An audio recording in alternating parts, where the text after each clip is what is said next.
Welcome to My Favorite CX, a podcast that celebrates exceptional customer experiences. To listen to today's, please choose from one of the following options. Welcome to My Favorite Customer Experience. This week I'm joined by Anthony Lindsay from Astor Business Centers. Anthony, welcome. I'm glad to be here, Chris. Good to see you again. And you. And Anthony, if you've not met him, is a thought leader and a keynote speaker who started out in the financial sector working for a range of tier one banks before turning his attention to helping startups be more successful. He helps startups and side hustlers to achieve their first 100,000. And he hosts events both in person and virtually to help people achieve this. Anthony, why don't you tell us a little bit more about how you do this and what you do? Yeah, so what I realized after working for banks for a long time, since I was 19, working for banks, I realized that a lot of people want to start a business and a lot of people fail at business for the same reasons. And that created an industry where people will sell a various specific service. So like my wife, it might be branding or it might be, sales strategies. But then I also realized that none of those things are a silver bullet, that no one discipline can really give you the foundation you need to start a business. So I started to focus on small businesses and startups, primarily negative 6 months to 12 months in business, and showing them all the fundamentals. So not just one thing where, they're signing up for a course and now they have great branding, but they don't have a good customer service strategy or they don't have a good feedback strategy. So I came up with the whole idea of helping people run a data-driven business with 4 pillars, being scalable, sustainable, repeatable, and franchisable. Very cool. And I think in that you talked about being able to provide a customer service as well. And I think in the entrepreneur space, there is a lot of scope for providing an exceptional customer experience still. It's not a case of only the big players can do it.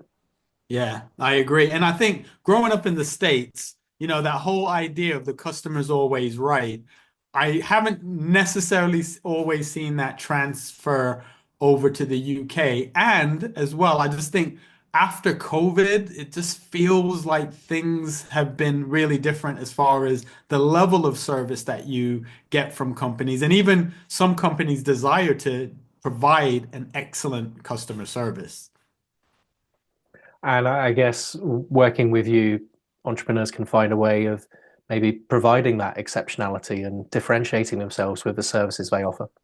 Yeah, and just understanding that it is important in a world where people have a lot of choices, the customer service experience, the desire to do what's best for and by your customers, and the willingness to take feedback. Because one of the things that I learned very early when I moved back to the UK is the saying where they say, British people moan, they don't complain.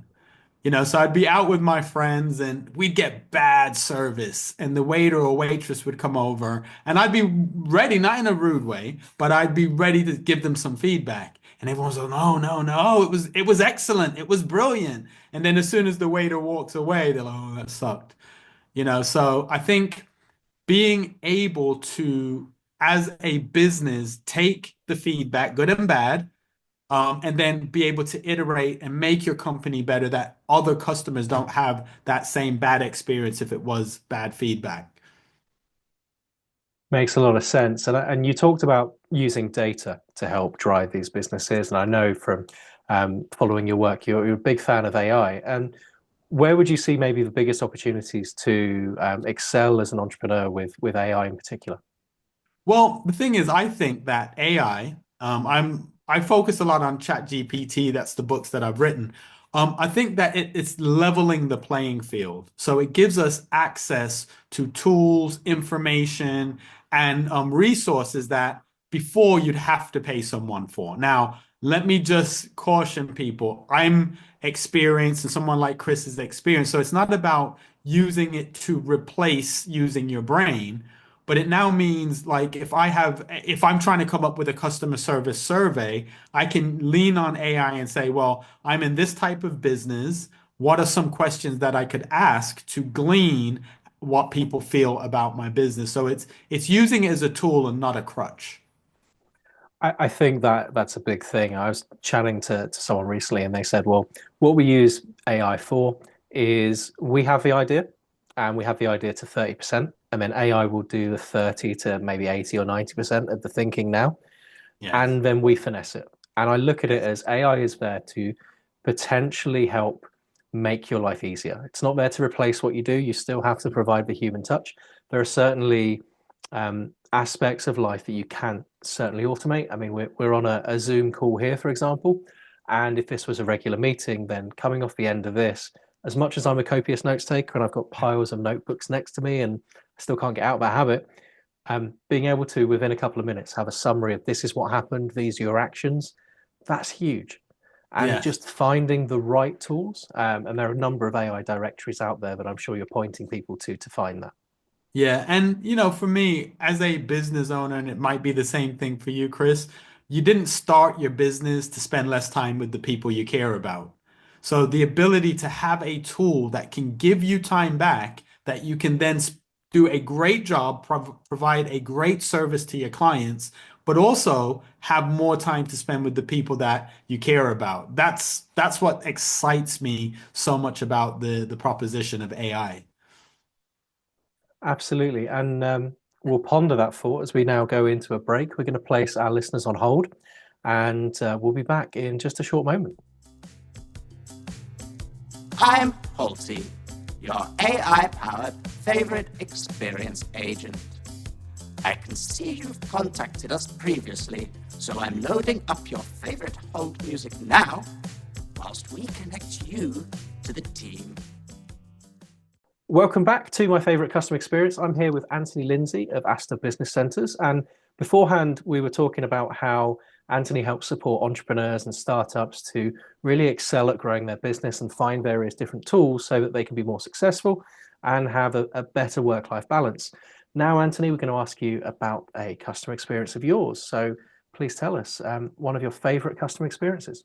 And this is one that I'm so proud to be able to talk about because I think it honors the company. So when I had first moved to the the UK from the US, I had dreadlocks, right? So, and I was still in that kind of like hip hop mode. And my brother took me to go get some suits, right? Because I'm transitioning into a new career, etc. And he took me to a place called Slater's. Have you ever been to Slater's, Chris? I have, and I frequently go back. Yes. So I went in there. So I'm this guy, dreadlocks, baggy clothes, and the level of service that I received was exceptional. So it was that level of they didn't look at how I looked. They viewed me as a client and as a customer. So they measured me for the suit. Then they were like, would you like some shirts? We can introduce you to, like you'd say, Chris. So they actually did a proper handover to the next individual. And the I was just blown away by the service. But sometimes you go places and there's an individual that gives you great service because that's within their DNA. But obviously, after receiving that level of service, I went, as you said, Chris, I went back again and again, and it's been consistent. And years later, I don't live in Birmingham where I went originally. Years later, I went back into the Slaters. And not only, and I'm not making this up because there's really no reason to make this up. I was complimenting the individual that was serving me. I was complimenting him on the level of service that we get at Slater's. And because my brother tends to frequent that, he remembers my brother and he remembers me, which that the other side of that maybe people wouldn't pick up on if I didn't highlight it is they're retaining staff. So they're delivering a great service. The people enjoy being there to the extent that they're staying there 10, 15 years. So that is my probably top customer service story. And it's not the end of the story, it's a continual story because I've always received great service at Slater's. I can echo it. And actually, the moment you mentioned it, I remembered back to 20 years ago when my uncle first recommended it to me. And yeah, they're not a regular store. They're not on the high street. They're normally above the high street, somewhere hidden away. And it's just a huge room of suits. And yeah, I went back when our boys wanted suits for our wedding many years ago. We went back, and it's one of those places. But then when they got a bit older, it was time for college. Off we went again. Yeah, you're right. It's one of those places that you go back to again and again because they just seem to do the right things well, Yes. and over deliver, if anything. Yes. Yeah. And it seemed like you want to be somewhere again when you have choices, when retail is dying out because of online service, you want to be somewhere that they view you as a valued customer and they're willing to go above and beyond because that's what they do. Is it like I never felt like they were trying to upsell me or cross sell me or get me to spend more money than I had. I just felt like they were like, this is someone we value. We want him to look great and we want him to make informed choices. And I think that's a big thing because whenever I've been there, I've generally had to wait a little while for service. But even then, it's been worth the wait. And even when I've been served, I never then feel like I'm being rushed because they need to get to the next customer. It's like you are that person's most important person when you're there. Um, and you talked about a little bit about how it makes you feel. I'm going to ask, does it influence your behaviors? I mean, you said you went back after a number of years. Are you finding yourself recommending them as well? Absolutely. That's why I'm talking about them now. You know, the moment I think of suits, I think of Slater's. The moment I think and good value as well. Because I've been other places and had, probably spent more and needed something from them, but not feeling like, oh, they value my money. So yeah, I'm an advocate all day, and um, I learned a lot from that as well. Just as a business owner and as someone who's a business leader, I learned a lot about, getting the right staff. And if I might indulge on another story, is that all right? Yeah, So like absolutely. in the States, there's a fast food place called Chick-fil-A, right? And Chick-fil-A is, to me, it sits somewhere between Nando's and KFC. But one of the values of Chick-fil-A is when you say thank you to them for something, they say it's my pleasure. So I've always loved Chick-fil-A. Their food is amazing. Anyway, I took my wife to the States, took her to one of the Chick-fil-A after ranting and raving about Chick-fil-A. And when they recognized her British accent, they were like, "Oh, you're from England, etc." Gave her a free meal. But then my wife and I were talking about that customer service experience. And one of the things I said to her, I was like, I'm not sure that this could work in the UK because I think they'd struggle to get people to consistently stick to that brand value of saying, it's my pleasure. Because if you don't have the right staff that are going to do the thing because A, it's the right thing, B, it's part of the branding. If you're going to have staff who are going to say, well, I think it's corny, or I just don't see why we would have to say it. Even with the best intent, you're not going to be able to deliver that service. So I learned as a business owner and as a business leader, it's more than just the hard skills. You have to bring people into your business that have the soft skills and the people that are willing to make your customers feel valued. I mean, I think we're going to be getting Chick-fil-A in the UK pretty soon. So we'll have to reconvene on one of these to find out what the experience is like. I would concur. I had one. I mean, it was an airport Chick-fil-A, so I don't know if that means it was slightly worse, or slightly better. But I had one on a layover a few years back and was very impressed with the experience. And it was one of those where it was like ingrained in my mind of these guys are good. I should go there. Yeah. Um, I think you're right. In the UK, we do struggle with, especially if we think something's corny. I'm a proud advocate of sarcasm, but I also I've learned, and it takes time, and you evolve. Of like when people say, when I first went to the States in the US, in Florida in 2000, I was a not quite 18-year-old, very sarcastic, trying to find my way in the world, and I couldn't handle um, the hospitality in Florida and the have a nice day. I'm like, no one means this. No one means it at all.